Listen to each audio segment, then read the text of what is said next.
New York City, the city that never sleeps. And at its heart lies one of the most famous intersections on Earth, Times Square. A place where lights never dim, where millions of people gather. And where dreams, both real and imagined, come to life. But Times Square wasn't always the dazzling, tourist-packed wonderland we know today. Once upon a time, it was something very different, darker, dirtier, and far more dangerous. This is the story of how Times Square transformed from gritty to glamorous. In the early 1900s, Times Square wasn't even called Times Square.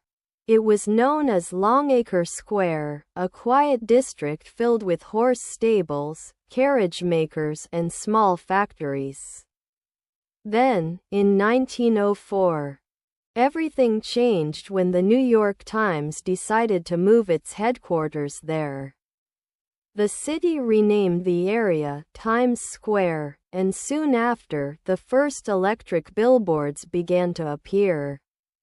Overnight, this corner of Manhattan became a symbol of modernity and excitement. By the 1920s and 30s, Times Square was booming. Broadway theaters, vaudeville shows, and jazz clubs drew crowds from across the country. The neon lights and the roaring energy made it the heartbeat of New York nightlife. But the glamour wouldn't last forever. After World War II, things started to change. By the 1960s and 70s, Times Square had lost its sparkle.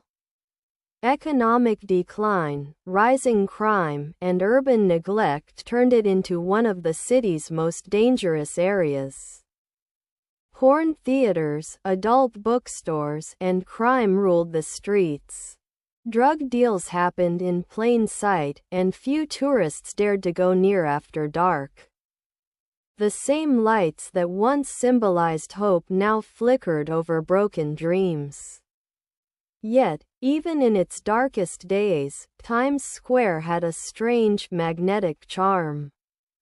Artists, musicians, and filmmakers saw beauty in the chaos.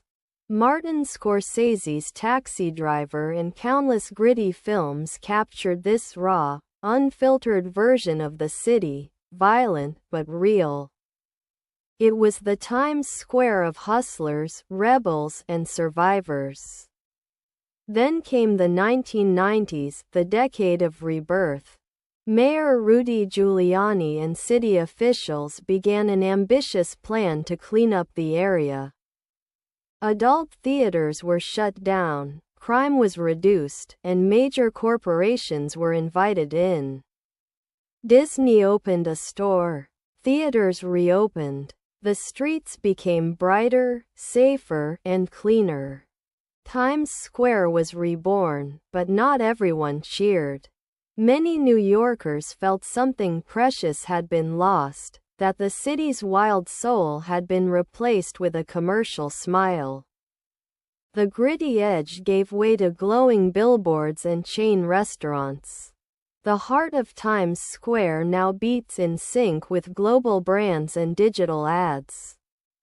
Still, there's no denying its power. Today, Times Square welcomes over 50 million visitors every year. It's the backdrop of the world's biggest New Year's Eve celebration. It's where people from every corner of the planet gather to feel that electric pulse, that sense that anything is possible. Times Square is more than just lights and crowds. It's a living story, a mirror of New York itself. A place that fell, rose, and reinvented itself again and again. From gritty to glamorous, it has seen it all. And maybe that's what makes it so magical. Because in Times Square, whether it's the dark corners of the past or the bright billboards of today, you can still feel the heartbeat of New York City. Loud, bold, unstoppable.